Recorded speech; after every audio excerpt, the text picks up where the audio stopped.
Welcome back to Authority TV. I'm Josh Denning, the CEO of Authority Factory, and we're here to help you 3x, 5x, and even 10x your business by using smart digital marketing. And today we've also got this lucky bamboo here with us, so we can pass some of that luck over to you and to this video so that you can get up to that even 5x and 10xing your business using some of the luck of this lucky bamboo that we like to use here at Authority Factory to make sure all of our clients get the luck of the lucky bamboo. But as well as that, we think you can benefit from this advice we've got for you today too, which is around the areas of what is the difference between national, state, and local based keywords. And this is really an area that a lot of our clients sometimes get a little bit confused about when we're putting campaign plans together and campaign strategies together, because there's quite, it's a very different level of competition to rank for the different types of sets. And of course, there's different pricing for the different types of keywords when it's really done right, because you need more content, more links, more authority, more bigger body of work, all these kinds of things to rank for the different types of keywords. So what we're going to cover is we're going to cover cost, we're going to cover traffic, and we're going to cover how to differentiate. So first of all, let's look at how to differentiate. A national keyword is essentially a keyword that has no geographic targeting or denominators on it. So it could be, for example, web designer, right? There, it's not web designer Sydney or web designer Los Angeles or web designer London. It's just web designer. So that would be considered a national keyword, or landscaper, or brain surgeon, or lawyer, for example. They are all examples of national keywords that are going to have very, very high traffic, because there's going to be huge amounts of people searching for them, but they're also going to be quite costly to get results for and to rank for. In most cases, unless you're a very big business, we don't recommend starting with national keywords, but you can add those national keywords on later once you've built local and state-based authority up. State keywords are keywords that are focused on the state level. Now, within Australia, this is usually where we focus, because when you dial down another level to local keywords or suburban keywords, there's typically not enough traffic. It's still good to have them and they can support the state keywords, but there's often not enough traffic.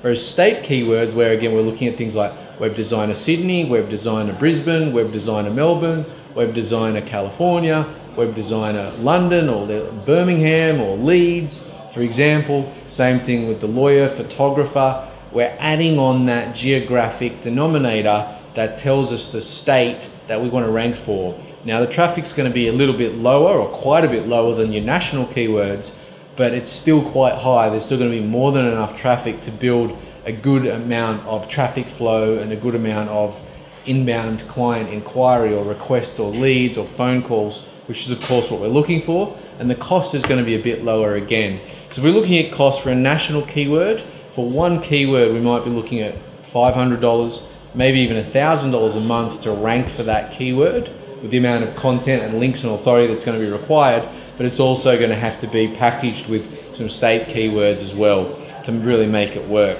Whereas state keywords, we may only be looking at anywhere from $100 to $300 to rank those keywords, and typically, again, they need to be supported by at least 10 or 15 other keywords to get the best results, so that the supporting keywords are there, the LSI keywords are there, and the budget's there to do the content, to do the link building, etc.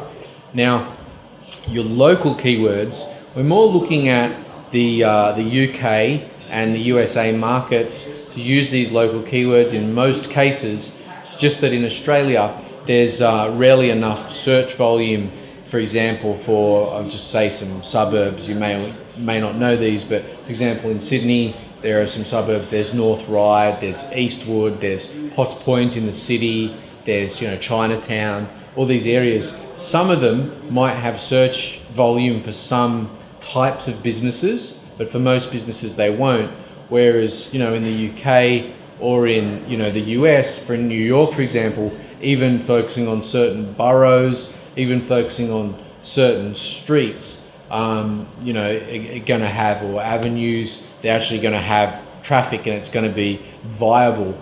And to rank for those keywords, it's much easier. There's much less competition, you don't need as many links, you don't need as many of anything to get results for that. So the best case scenario for any business is to build up over time and have a mix of local, state and national keywords. If you do it right, if you've got a good state-based campaign with us, for example, and you want some local keywords in there, we're typically going to be more than happy to give you those keywords as added value. And the thing is, often as well, sometimes, like in Australia, for example, again, Google aren't as good at reporting on search volumes in the suburbial areas, and sometimes there's actually a lot more search volume than Google can report on, so it can be good to have them as well. So that's the difference between national, state and local keywords. Very good thing to understand, very useful to understand when you're talking to people and they're building your campaign for you and you understand the price difference. If someone's coming along and saying they can rank you for a national keyword and they're talking about some kind of budget like $500 or $1,000 a month, you know that it's really they're either doing something that's going to get you in trouble down the track, or you're just going to probably waste your money doing that. Because even with state-based keywords, we really usually want to be looking at a minimum of about $1,500 a month to get really good results, build your body of work in terms of great content, do all the technical on site, do outreach to other bloggers to get content posted on their blogs for you, and to get that traffic building up, for example. So I hope that's been a valuable video for you. If you've got any questions or comments, please post them below. There's of course, if you're watching this on the blog, that is. If you are over at YouTube, you can go and comment and ask questions over at the blog at authorityfactory.net/blog. Thanks for watching. I'm Josh Denning, the CEO of Authority Factory, and you've been watching Authority TV, where we're here to help you 3x, 5x, and even 10x your business using smart digital marketing. And today, plenty of luck from this beautiful lucky bamboo here. Go pick yourself up some lucky bamboo, get that luck in your life.